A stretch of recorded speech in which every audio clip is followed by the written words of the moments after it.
Access film factory தயாரிப்பு முனிஷ்காந்த் மற்றும் விஜயலட்சுமி நடிக்கும் மிடில் கிளாஸ் வருகிற நவம்பர் 21 முதல் உங்கள் அபிமான திரையரங்குகளில். ஆச்சி ராயல் குலோப் ஜாமுன் பேக்ஸ் ஒன்று வாங்கினால் ஒன்று இலவசம். பிஹைண்ட் டாக்கிஸ் வாய்ஸ் நேயர்களுக்கு வணக்கம். இன்னைக்கு நம்மளோட அரசியல் அலாட்ல நான் உங்க வைஷாலினி மற்றும் யாசர் இணைஞ்சிருக்கோம். ஸோ சமீபத்தில் ஒரு நியூஸ் ரொம்பவே பரபரப்பாக போயிட்டு இருக்கு சார். அது என்ன அப்படின்னு பார்த்துக்கிட்டிங்கன்னா, ஆங்கில ஊடகங்கள் ஒரு நியூஸ் போட்டிருக்காங்க. என்னன்னா, கிட்டத்தட்ட 1700 கோடி முதலீடு செய்ய உள்ளதாகவும் அது தமிழ்நாட்டுக்கு கிடைக்கல அப்படின்ற மாதிரியும் ஒரு நியூஸ் பரபரப்பாக போயிட்டு இருக்கு. அது எந்த அளவுக்கு உண்மை, அது காரணம் என்ன? உண்மைதாமா, எல்லா ஊடகங்களையும் ஆங்கில ஊடகங்களையும் பெரிய தேசிய அளவில் இருக்கக்கூடிய ஊடகங்கள்லாம் அந்த செய்தி வருது. அந்த கம்பெனி நம்ம தென்கொரியா நாட்டை சேர்ந்த ஒரு கம்பெனி. அந்த கம்பெனி ஷூவை மேனுஃபேக்சர் பண்ணிட்டு இருக்கிற ஒரு ரெகுலேட்டரி ஒரு என்டர்பிரைசஸ் உள்ள ஒரு கம்பெனி. இந்த கம்பெனியோடைய நேம் பார்த்தீங்க அப்படின்னா ஹவுசாங்னு சொல்லுவாங்க. இது 1720 கோடி ரூபா முதலீடுல நம்ம தமிழ்நாட்டில் ஒரு மேனுஃபேக்சர் கம்பெனியை உருவாக்கலாம்னு சொல்லிட்டு ஒப்பந்த அடிப்படையில் பேசி பரவலாக பேசுகிறாங்க. நம்ம டிஎம்கே கவர்மெண்ட் தானே இருக்கு, அமைச்சராக இருக்கக்கூடிய டிஆர்பிஆர் ராஜா மூலமா போயிட்டு வெளிநாடு பயணங்கள்லாம் முதலமைச்சர் போனார் பாருங்க. அப்பவே இந்த சுற்றுப்பயண விஷயங்கள்லாம் பேசி முடிச்சு இந்த கம்பெனியை உள்ள கூட்டு வரதுக்கான எல்லா வேலைகளும் திமுக அரசு பண்ணுச்சு. துரதிருஷ்டவசமா 3 மாசத்துக்குள்ள அந்த திட்டத்தையே தமிழ்நாட்டில் நம்ம முதலீடு செய்யலாம்னு அந்த கம்பெனி நினைச்சிருப்பாங்கல்ல, அந்த திட்டத்தையே அவங்க 3 மாசத்துல மாத்திட்டாங்க. அதுதான் இப்ப இந்தியா லெவல்ல நம்ம தமிழ்நாட்டை கவனிக்கிற மாதிரி செய்திகள் ஆங்கில ஊடகங்கள்ல வருது. கிட்டத்தட்ட நமக்கு 1720 கோடி முதலீட்டுல தூத்துக்குடியில அமைக்கலாம்னு சொல்லி அவங்க இருந்தாங்க. அன்பார்ச்சுனேட்லி அது 3 மாசத்துல திடீர்னு அவங்க நிறைய காரணங்கள் சொல்லப்படுது. ஒரு சில ஊடகங்கள்ல, அதாவது தேசிய அளவுல இருக்கக்கூடிய ஊடகங்கள்ல தமிழ்நாடு சரியான சப்போர்ட் பண்ணல, தமிழ்நாடு கவர்மெண்ட் முதலமைச்சரை பார்க்கறதுக்கான அந்த வசதிகளை ஏற்பாடு செய்யல, இந்த மாதிரி ஏகப்பட்ட செய்திகளா தகவலா தான் ஊடகங்களை வருது. அது எந்த அளவுக்கு உண்மைங்கிறது திமுக கவர்மெண்ட் தான் இப்ப நமக்கு ரெஃப்ளெக்ட் பண்ணி சொல்லணும். சரி, இப்போ இதனால நம்ம இந்த காசு பணத்தெல்லாம் தவிர்த்துட்டு இதனால நம்ம நாட்டு மக்களுக்கான வேலை வாய்ப்பு இல்லாம போகும் நீங்க நினைக்கிறீங்க? அது உண்மைதான். இந்த ஸ்கீம், இந்த கம்பெனி நமக்கு வந்துச்சுன்னா கிட்டத்தட்ட ஒரு 18,000 20,000 வேலை வாய்ப்புகள் நமக்கு கிடைக்குன்னு சொல்லி பேசியிருந்தாங்க. சரி, இப்போ அந்த 20,000 வேலை வாய்ப்புகள் 18,000 வேலை வாய்ப்புகள்ங்கிறது ஒரு கேள்விக்குறி தானே. இப்போ அந்த தூத்துக்குடி மாவட்டத்துல 17,000 வேலை வாய்ப்புகள்லாம் இப்போ தூத்துக்குடி சுற்றி இருக்கக்கூடிய பரவலாக இருக்கக்கூடிய அருகே இருக்கக்கூடிய மாவட்டங்கள், நகராட்சி, அந்த மாதிரி மாணவர்கள், இளைஞர்கள் அந்த வேலைகளுக்கு அதிகமாக வேலை வாய்ப்புகள் கிடைச்சிருக்கும். அன்பார்ச்சுனேட்லியே இப்போ அது கிடைக்காம போயிருக்குன்னா வாய்ப்புகள் நிறையாவே இருக்கு. சரி, இப்போ என்னன்னு பார்த்துக்கிட்டிங்கன்னா, தமிழ்நாட்டில் இல்லாமல் இப்போ எங்கே தான் சார் அந்த கம்பெனி போயிடுச்சு? இந்த கம்பெனி மட்டும் இல்லை, இன்னும் நிறைய கம்பெனிகள் இருக்கு. நம்ம அடுத்தடுத்து அதுதான் பேச போறோம். இந்த கம்பெனி இப்போ ஆந்திரா கவர்மெண்ட்டுக்கு போயிருச்சு. அந்த 3 மாசத்துக்குள்ள ஆந்திரா கவர்மெண்ட் குறிப்பிட்ட இடத்தை தேர்வு செஞ்சாங்க. இந்த இடத்தை தேர்வு செய்ததுல தமிழ்நாட்டு அரசுக்கு என்ன பிரச்சனைங்கிறது தெரியல, வெளிப்படையா அவங்க அறிவிக்கல. இப்போ ஆந்திரால குப்பத்தை தேர்வு செய்து இந்த கம்பெனி இம்ப்ளிமெண்ட் பண்ணி அக்ரிமெண்ட் ஆல்மோஸ்ட் சைன் பண்ணிட்டாங்க. கிட்டத்தட்ட இப்போ அது ஆந்திராக்கு போகுது. ஆந்திரா கவர்மெண்ட்டுக்கு நமக்கே 18,000 20,000 வேலை வாய்ப்புகள்லாம், அந்த 18,000 20,000 வேலை வாய்ப்புகள் ஆந்திரா மக்களுக்கு பெரிய ஒரு போனஸ் மாதிரி. அது இப்ப 20,000 வேலை வாய்ப்புகள்ங்கிறது அவங்களுக்கு ஒரு பெரிய அதிர்ஷ்டம் இல்ல. இப்ப நமக்கு தூத்துக்குடி எடுத்தீங்கன்னா தூத்துக்குடியை சுத்தி திருநெல்வேலி இருக்கு, விருதுநகர் இருக்கு, தென்காசி இருக்கு, இந்த மாதிரி சுற்றுமாட்டம் மதுரையில இருந்து கூட தூத்துக்குடிக்கு போறதுக்கான பசங்க வேலைக்கு போறதுக்கான வாய்ப்புகள்லாம் இருந்திருக்கும். இப்ப இது ஆந்திராவுக்கு ஒரு குப்பத்தை தேர்வு செய்து அந்த குப்பத்துக்கு போகுது அப்படின்னா நகராட்சிகள், மாநகராட்சியில இருக்கக்கூடிய இளைஞர்களுக்கு எல்லாம் ஒரு பெரிய வேலை வாய்ப்பு. அதாவது நம்ம மக்கள் தொகையை பாக்குறப்ப ஆந்திரா மக்கள் தொகை கொஞ்சம் குறைவு தான். அதனால அவங்களுக்கு இது இந்த கண்ணா 2 லட்டு தின்ன ஆசையான்னு சொல்லுவாங்கல்ல, அந்த மாதிரி இப்போ அவங்களுக்கு லட்டு திங்கிற வாய்ப்பு வெங்கடாச்சலபதி கொடுத்துருக்காருன்னு நான் நினைக்கிறேன். கண்டிப்பா. இப்போ என்னன்னா, நீங்க தமிழக அரசு அப்படின்னு சொல்லும் போது இன்னொரு விஷயம் தோணுச்சு. இப்போ இது டிஎம்கேக்கு ஒரு பெரிய டிராபேக்கா இருக்கும்ல, இதுவும் ஒரு மேட்டர் தான். ஆமா, நிச்சயமா. இப்போ தேர்தல் வர நெருங்கிட்டு இருக்கு. இப்ப எடப்பாடி பழனிசாமி தரப்புல இருக்கக்கூடிய அதிமுக கடுமையான விமர்சனங்களை தொடர்ந்து வச்சுட்டு தான் வராங்க. கிட்டத்தட்ட சட்டசபையில வைக்கிறாங்க, இவங்க ஒரு கேள்வி எழுப்ப சட்டசபையில அமைச்சர் டிஆர்பி ராஜா எந்திரிச்சு பதில் சொல்ல, இந்த மாதிரி தொடர்ந்து கண்டினியூஸா விவாதங்கள் நடந்துகிட்டு தான் இருக்கு. எடப்பாடி பழனிசாமியும் இந்த விஷயத்துல பயங்கர ஸ்ட்ராங்கா இருந்து தன்னுடைய அரசியல் பாதையை தொடர்றாரு. அதாவது அந்த அரசியல் போரை முன்னெடுக்கிறாரு. திமுகவுக்கு எதிரான சில களங்களை அவங்க தேர்ந்தெடுக்கிறதுக்கு ரொம்ப ஆர்வமா இருக்காங்க. எடப்பாடி பழனிசாமி தலைமையிலான அதிமுகவும் இதை விமர்சனம் செய்து இன்னைக்கு காலையில இருந்து நம்ம சோசியல் மீடியால பார்க்க முடியுது. எங்கேயா போச்சு 1720 கோடி, நம்ம அந்த படத்துல சிவகார்த்திகேயன் படத்துல வரும்ல, 1 கோடி எங்க போ அப்படிங்கிற மாதிரி, அந்த மாதிரி அதிமுக தரப்பு பேசிட்டு இருக்காங்க. இதே குற்றச்சாட்டு அன்புமணி ராமதாஸும் சில மேடைகள்ல சொல்றாரு. அவரு கல்குவாரி பிரச்சனைனாரு, இந்த மாதிரி கம்பெனிகள் இல்லைங்கிறாரு. வேதாந்தா குழுமத்தை பத்தி அன்புமணி எல்லாம் பேசுறதெல்லாம் நம்மளால பார்க்க முடியுது. இப்ப அந்த மாதிரி விமர்சனங்களும் வந்துட்டு தான் இருக்கு. இதை தொடர்ந்து என்னன்னு பாத்துக்கிட்டீங்கன்னா சார், நம்ம பாஜக முன்னாள் தலைவர் அண்ணாமலை வந்துட்டு ஒரு ஸ்டேட்மெண்ட் வந்து வச்சிருந்தாரு. என்ன அப்படின்னா, இந்த மாதிரி வெளிநாட்டு நிறுவனங்கள்ல வந்துட்டு நம்ம இது பண்றதுனால இது வந்துட்டு ஒரு வெக்கக்கேடான விஷயம், வேதனையான விஷயம் அப்படின்ற மாதிரி சொல்லியிருந்தாரு. இந்த ஸ்டேட்மெண்ட் வந்து அவர் அப்பயே வச்சிருக்காரு. அவரோட பாயிண்ட் ஆஃப் வியூ என்ன நினைக்கிறீங்க? இல்ல இப்ப அவர் அந்த கருத்தை சொன்னது நம்ம செய்திகள் எல்லாம் நம்மளும் பார்க்க முடிஞ்சு. இப்ப அவர் சொன்னாலுமே அது இப்ப இம்ப்ளிமெண்ட் ஆயிருக்குல்ல. இப்ப அவர் சொன்ன மாதிரியே வந்து அண்டை மாநிலங்களுக்கு இந்த திட்டங்கள்லாம் போயிருச்சு இல்ல. இப்ப திமுக எங்க கொண்டு போய் முகத்தை வச்சுக்கும், அமைச்சர் டிஆர்பி ராஜா எங்க கொண்டு போய் முகத்தை வச்சுக்குவாருங்கிற ஒரு கேள்விலாம் வருது இல்ல. ஒரு பாஜகவா இருந்தாலும் சரி, அதிமுகவா இருந்தாலும் சரி, எதிர்கட்சியா தங்களுடைய அரசியல் பாதையை சரியாக முன்னெடுத்துட்டு வராங்க. திமுக எதிர்கட்சியா இருக்கிறப்ப அதுதானே சொன்னாங்க. மு.க. ஸ்டாலின் கூட எதிர்கட்சியா இருந்து அரசியல் செய்யாம அவியலா செய்வோம்னு சொல்லிட்டு இப்ப அதுதானே இவங்களும் செஞ்சுட்டு இருக்காங்க. அப்ப முன்கூட்டியே இந்த பாஜக தலைவர் ஸ்டேட்மெண்ட்டை கடைசியா நான் அந்த ஒரு பாயிண்ட்ல சொல்றேன் உங்களுக்கு. அப்ப முன்கூட்டியே அண்ணாமலை வந்து ஒரு செய்தியை வந்து ஸ்டேட்மெண்ட்டை கொடுக்கறதும், இப்ப அது 3 மாசத்துல தமிழ்நாட்டை விட்டு ஆந்திராக்கு கை மாறி போறதும் நிறைய வித்தியாசங்கள் இருக்கு. என்னப்பா நம்ம ஸ்டாலின் செய்யாததை சந்திரபாபு நாயுடு செய்கிறாரா அப்படிங்கிற இன்னொரு கேள்வி வரும்ல. அப்ப என்னன்னா, அவங்க கொஞ்சம் ஃபாஸ்டா இருக்காங்க. நம்ம மாநிலத்தை விட அவங்க மாநிலம் குறுகிய மாநிலம். அவங்க வளர்ச்சி பாதையில செல்றதுக்கான, ஏன்னா பாஜக கூட்டணியில அவங்க இருக்காங்க. இப்ப சந்திரபாபு நாயுடு பாஜக கூட்டணியில தான் அங்க ஆட்சி அமைக்கிறாரு. அப்ப அந்த கூட்டணியில இருக்கிறப்ப பிஜேபிக்கு இன்னும் பிஜேபியோட சப்போர்ட் வந்து இன்னும் சந்திரபாபு நாயுடுக்கு அதிகமாவே இருக்கும். நம்ம மாநிலத்தை தவிர்த்து அந்த மாநிலத்துக்கு அதிகமாகவும் இருக்கும். அது வந்து அவங்க இது ஒரு சருகல் வருது அப்படின்னா அந்த சருகலை கரெக்டா பிடிச்சி உடனே இடத்த தேர்வு செய்யறாங்க, உடனே இது பண்றாங்க, அமைக்கிறாங்க. அது ஓகேன்னு சொல்லி இம்ப்ளிமெண்ட் பண்ணி இப்ப செய்தியாகவும் வெளியே வந்துருச்சு. அப்போ திமுக அரசுக்கும் ஆந்திர அரசுக்கும் என்ன சார் வேறுபாடு, இந்த மாதிரி வித்தியாசங்கள்லாம் இருக்குன்னு மக்களே கேள்வி கேட்பாங்க. இப்ப நம்ம வீடியோ பார்த்துட்டு கேட்டாலும் உண்டு, வேற செய்திகளை பார்த்துட்டு கேள்வி கேட்டாலும் உண்டு. ஆமா, ஏதாவது ஒரு பிரச்சனைகள் இருக்கும்ல. இப்ப 5 விரலும் ஒன்னா இருக்காது. உங்க விரல் வேற, என்னுடைய விரல்கள் வேற. இப்ப நான் வேற மாதிரி டிசிஷன் பார்ப்பேன், ஆந்திரா கவர்மெண்ட் வேற மாதிரி டிசிஷன் பார்க்கும். இப்போ ஏன் எடுக்கிறாங்கிற ஒரு கேள்வி, இங்கே முக்கியமான ஒரு கேள்வி வந்திருக்கு. தமிழ்நாட்டில் இல்லாத ஸ்பெசிலிட்டி ஆந்திராவில் கொடுத்துட்டாங்களா?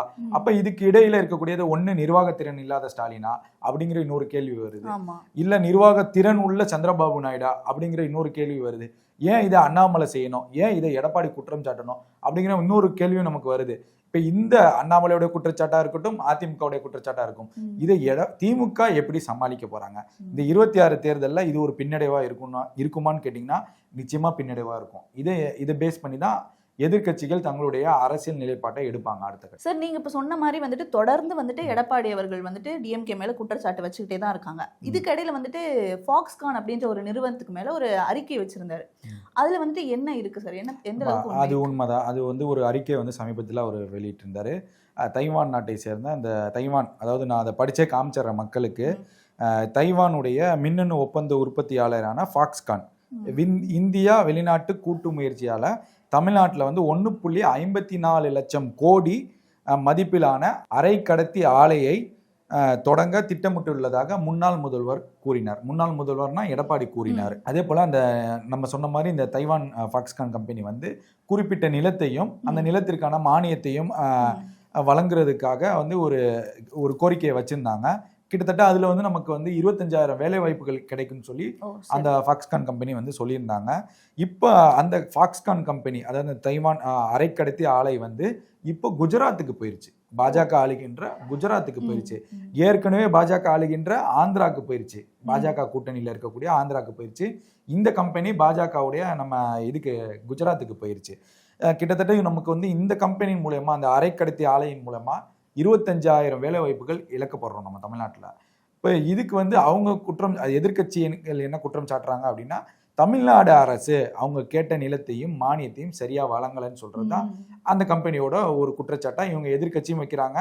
அந்த கம்பெனி சார்பாகவும் வச்சதாகவும் செய்தி ஊடகங்கள்ல, ஆங்கில ஊடகங்கள்ல இது செய்தி பரவலா பேசப்படுது. ஸோ ஃபாக்ஸ்கான் அப்படின்ற மாதிரி நிறைய நிறுவனங்களை பத்தி பேசணும். இப்போ பார்த்துக்கிட்டிங்கன்னா ஆப்பிளுமே நம்மளை விட்டு போயிருச்சு அப்படின்ற மாதிரியும் சொல்லிக்கிறாங்க. இப்போனா ஆப்பிள் தான் ஒரு அங்கமா எல்லாருமே பார்த்துட்டு இருக்கோம். தமிழ்நாட்டை தாண்டி எல்லாருமே அது வந்துட்டு ஆப்பிள் வந்துட்டு ஒரு பெரிய விஷயமா பார்க்குறாங்க. இப்போ அதுவுமே போயிருச்சு அப்படின்னு சொல்றாங்களே, இது எந்த அளவுக்கு உண்மை? ஃபாக்ஸ்கான் கம்பெனி வந்து இந்த ஆப்பிள் இதை மேனுஃபேக்சர் பண்ணுறது வந்து ஃபாக்ஸ்கான் கம்பெனி தான். அந்த கம்பெனி இப்போ நம்ம தமிழ்நாட்டிலே சமீபத்தில் நிறைய செய்திகள்லாம் நம்ம பார்த்தோம். அந்த கம்பெனியில் வந்து போராட்டம்லாம் பண்ணாங்க, ஊழியர்கள் அந்த பிரச்சனைகள்லாம் வந்து சாலை மறியல்லாம் பண்ணாங்க. அந்த கம்பெனி தான் அது, நம்ம அதை பார்த்துருப்போம். அந்த கம்பெனியோட இன்னொரு பிரான்ச்சு, அதாவது இன்னொரு மேனுஃபேக்சர் ஆலை வந்து கிட்டத்தட்ட சுமார் 4000 கோடி மதிப்பில் நம்ம தமிழ்நாட்டில் வைக்கலாம்னு சொல்லி ஒரு முடிவு பண்ணியிருந்தாங்க. இப்போ அந்த 4000 கோடி மதிப்பிலான அந்த முதலீட்டை வந்து கர்நாடகா கொண்டு போயிட்டாங்க. நம்ம பெங்களூர் கர்நாடகா இருக்குல்ல, அங்கே கொண்டு போயிட்டாங்க. இப்போ கர்நாடகா மாநிலத்துக்கு இந்த ஃபாக்ஸ்கான் கம்பெனி, இந்த ஆப்பிளுடைய மேனுஃபேக்சரு இதை வந்து அங்கே கொண்டு போயிட்டாங்க. இப்போ ஆனால் இந்த கம்பெனி அமைச்சிருந்தாங்கன்னா தமிழ்நாடு அரசு எவ்வளோ சொல்லியிருந்தாங்க, குறிப்பிட்டிருந்தாங்க அப்படின்னா $1 ட்ரில்லியன் அமெரிக்க டாலர் பொருளாதாரம் நமக்கு தமிழ்நாட்டுக்கு கிடைச்சிருக்கும் அப்படின்னு சொன்னாங்க. அப்போ இந்த $1 ட்ரில்லியன் அமெரிக்க டாலர் வந்து இப்போ கர்நாடகாவுக்கு போயிருமா அப்படின்னு நிறைய கேள்விகள்லாம் நமக்கு எழும். அது அங்கே போய் அவங்க அந்த என்ன மாதிரியான இம்ப்ளிமெண்ட் பண்ணுறாங்க, என்ன மாதிரியான மெட்டீரியல்ஸை கொண்டு போகிறாங்க, எப்படி அந்த கட்டமைப்பை கொண்டு வராங்கங்கிற பொறுத்து தான் இருக்குது. ஆனால் நமக்கு திமுக அரசு சொன்னது, அமைச்சர் சொன்னது என்னென்னா $1 ட்ரில்லியன் அமெரிக்க டாலர் பொருளாதாரமாக நம்ம மாற்ற முடியும், கிட்டத்தட்ட அதுலேயுமே பல்லாயிரம் கணக்கான வேலை வாய்ப்புகள் உருவாக்கப்படும் சொல்லியிருந்தாங்க. இப்போ அதுவும் நம்மளை கைமீறி கர்நாடகாவுக்கு போயிடுச்சின்னு சொல்லி செய்தி ஊடகங்களில் பேசப்படுது. அதுதான் இந்தியா முழுவதும் இதுதான் பேசும் பொருளாக போயிட்டு இருக்கு. வெளிநாட்டுக்கு முதல்வர்லாம் போனாரே, என்னப்பா அவ்வளோ பொருளாதாரத்தை கொண்டு வரேன், இவ்வளோ பொருளாதாரத்தை கொண்டு வரேன்னு சொன்னாரு. அதுக்கு அண்ணாமலைலாம் கண்டன அறிக்கை கூட்டாரு, அன்புமணிலாம் சொன்னாரு. எதிர்கட்சிகள் எல்லாருமே எடப்பாடி பழனிசாமியா இருக்கட்டும், முன்னாள் அமைச்சர்களாக இருக்கட்டும், நிறைய அறிக்கைகள்லாம் விட்டுட்டாங்களே. இப்போ அதுக்கேற்ற போலயே இப்போ இந்த திட்டங்கள்லாம் அண்டை மாநிலங்களுக்கு போகுதுங்கிற ஒரு கேள்விலாம் வந்துட்டு இருக்கு தொடர்ந்து. இதெல்லாம் தவிர்த்துட்டு இன்னொரு பெரிய விஷயம் என்ன அப்படின்னு பார்த்துக்கிட்டிங்கன்னா, சுந்தர் பிச்சையோட கூகுள் ஏஐ கிளவுட் வந்துட்டு அமைக்கப்படுறதா வந்து சொல்லிட்டு இருந்தாங்க. இப்போ அதுவுமே நம்மளோட விட்டு போயிருச்சு அப்படின்ற மாதிரி சொல்லிட்டு இருக்காங்க. ஆமா, அதுவும் போயிருச்சுமா, நம்மளை விட்டுட்டு கூகுளும் போயிட்டாச்சு. இப்போ தமிழ்நாட்டை சேர்ந்த ஒரு தமிழர் சிஇஓ இருக்கக்கூடிய சுந்தர் பிச்சை ஏன் கொடுக்கலங்கிற ஒரு கேள்வியை வந்து இப்போ எதிர்கட்சிகளும் பேசுகிறாங்க. சுந்தர் பிச்சை நமக்கு ஏன் கொடுக்காம, தமிழ்நாட்டுக்கு வாய்ப்பு கொடுக்காம வேற ஒரு அண்டை மாநிலமான ஆந்திராவில் இருக்கக்கூடிய விசாகப்பட்டினத்துக்கு ஏன் கொடுத்தாருங்கிற மாதிரி ஒரு கேள்விலாம் வைக்கிறாங்க. இப்போ இந்த கூகுள் ஏஐ மையம் மட்டும் கிட்டத்தட்ட 15 பில்லியன் செலவுல வந்து இங்கே முதலீடு செஞ்சு அந்த மையத்தை வைக்கிறதா தான் ஒரு திட்டம் இருந்துச்சு. இப்போ இது ஆந்திரா பக்கத்தில் இருக்கக்கூடிய விசாகப்பட்டினத்துக்கு கை மாறிடுச்சு. கிட்டத்தட்ட இது தோராயமாக வந்து பார்த்தீங்க அப்படின்னா நமக்கு 1.7 பில்லியன் முதலீடு செய்யறதாங்க. 1.7 முதலீடுனா கிட்டத்தட்ட பல கோடிகள். அது இதுதான் வந்து இப்போ கைமாறி இருக்கு. அந்த கூகுள் சம்பந்தமான ஏஐ பண்பாட்டு மையம் வந்து நம்ம தமிழ்நாட்டை விட்டு விசாகப்பட்டினத்துக்கு போயிருச்சு. இப்போ இது மட்டும் இல்லாமல் இன்னும் என்னென்னா அமரராஜா பேட்டரி அவங்களும் வந்து கையை மீறி போயிட்டாங்க. கிட்டத்தட்ட இப்போ நம்ம இதுலேருந்து என்ன பார்க்குறோம் அப்படின்னா, தமிழ்நாட்டு கவர்மெண்ட்டை விட ஆந்திரா கவர்மெண்ட் கொஞ்சம் அதிகமாகவே ஸ்பீடாக ஓடுறாங்க. தங்க திட்டங்களாக இருக்கட்டும், முதலீடுகளை ஈர்ப்பதாக இருக்கட்டும், அதிகமாக ஓடுறாங்க. ஆனால் நம்ம இங்கே முதலீடுக்காக வெளிநாட்டு போகிற முதலமைச்சர் வந்து நிறைய செய்திகள்லாம் பார்க்குறோம். முதலமைச்சர் அங்கே போனார், இவ்வளோ லட்சம் கோடி முதலீடுங்கிற மாதிரி செய்திகள்லாம் பார்த்தோம். இப்போ இந்த மாதிரி ஸ்டேட்மெண்ட்டு செய்திகள்லாம் பார்க்குறப்ப என்னடா வெளிநாட்டுக்கு போயிட்டு முதல்வர் என்ன மாதிரியான முதலீடுகள்லாம் ஈர்த்துட்டு வந்தாருங்கிற ஒரு கேள்வி வருது. அந்த கேள்வியை தான் எதிர்கட்சியான அதிமுகவும் செஞ்சுட்டு இருக்காங்க. இது ஒரு பக்கம் ஓடிக்கிட்டு இருக்கு. கிட்டத்தட்ட இப்போ முதலீடு செய்ய இருந்த இந்த நிறுவனங்கள் எல்லாம் தமிழ்நாட்டை விட்டு அண்டை மாநிலங்களுக்கு போறதுனால மிகப்பெரிய இழப்பு தான். நம்ம தமிழ்நாட்டுக்கு இழப்பு தான். கிட்டத்தட்ட எவ்வளவோ பேர் இன்ஜினியர்ஸ்லாம் வேலை இல்லாமல் தவிச்சிட்டு இருக்காங்க. வேலை வாய்ப்புகள்லாம் குறைவதற்கான வாய்ப்புகள் இங்கே தமிழ்நாட்டில் அதிகமாக ஏற்படும். அதெல்லாம் ஒரு பெரிய ஆபத்து தான். இதை எப்படி சரி செய்ய போறாங்க திமுக, எப்படி 26 தேர்தலை எப்படி சந்திக்க போறாங்க, இதெல்லாம் ஒரு பின்னடைவா இருக்குமா? நிச்சயமா பின்னடைவா இருக்கும். இதை எடப்பாடியும் வந்து எதிர்த்து வந்து இதை ஒரு தேர்தல் பிரச்சாரங்களையும் இந்த திட்டங்கள்லாம் வைப்பாங்க. நிச்சயமா இந்த முதலீடுகள் சம்பந்தமாக எடப்பாடி பழனிசாமியா இருக்கட்டும், பாஜகவா இருக்கட்டும், மற்ற எதிர்கட்சிகள் எல்லாமே இதை குறித்து பிரச்சாரங்கள்லாம் மேற்கொள்வாங்க. இது நம்ம இந்த தேர்தலையும் பார்க்க முடியும் நிச்சயமா.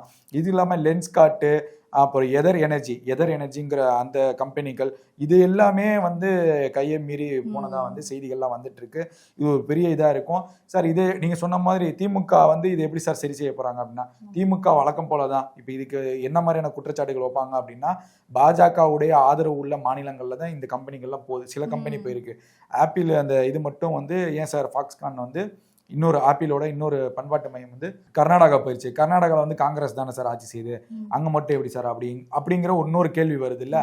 அப்போ தமிழ்நாட்டில் ஏதோ ஒரு குறை இருக்குது. தமிழ்நாட்டில் நிர்வாகத்திறன் எடப்பாடி பழனிசாமி சொல்கிற மாதிரி நிர்வாகத்திறனற்ற ஸ்டாலின் இங்கே இருக்காரா அப்படிங்கிற ஒரு கேள்வி இருக்குது. இப்போ திமுக தரப்புலேருந்து இதை பற்றி என்ன பேசுகிறாங்க அப்படின்னா, சோசியல் மீடியாவில் பாஜக ஆளுகின்ற மாநிலம், நமக்கு எஸ்ஏஆர் இப்போ இங்கே கொடுத்துட்டாங்க, இப்போ எஸ்ஏஆர் பணிகளுக்காக திமுக ஓடிக்கிட்டு இருக்கு, இதை திசை திருப்புறதுக்கு, இதை திசை மாற்றுறதுக்காக இந்த மாதிரி ஒரு செய்திகளை பாஜக முன்னெடுக்கிறாங்க அப்படிங்கிற ஒரு குற்றச்சாட்டை அவங்க வைக்கிறாங்க. இது எந்த அளவுக்கு உண்மை என்னங்கிறது எப்படி விளக்கம் கொடுக்க போறாங்க, டிஆர்பி ராஜா என்ன சொல்ல போறாரு, ஸ்டாலின் என்ன சொல்ல போறாருங்கிறத நம்ம பொறுத்திருந்தா பார்க்கணும்.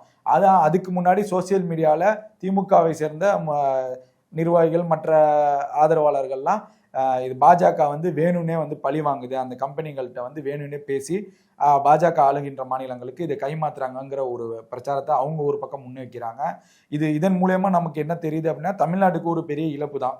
இந்த ஆட்சி முடிகிறதுக்குள்ள அவங்க சொன்ன அந்த முதலீடுகளை ஈர்க்கலை. இது மக்கள் மத்தியில் எப்படி பேசப்படுது, மக்கள் இதை எப்படி தேர்தல் அரசியலாக மாற்ற போகிறாங்க, இதை எப்படி எடப்பாடி மாற்ற போகிறாருங்கிற பல்வேறு கேள்விகள் இருக்குது. அதை நம்ம பொறுத்திருந்து தான் பார்க்கணும். ஸோ ரொம்ப தெளிவாகவும் அழகாகவும் எக்ஸ்பிளைன் பண்ணிங்க சார். இந்த மாதிரி வந்துட்டு அரசியல் செய்திகளை பற்றி பேசுறதுக்கு நம்ம அரசியல் அலாட்டை வந்து நீங்கள் ஃபாலோ பண்ணிக்கோங்க.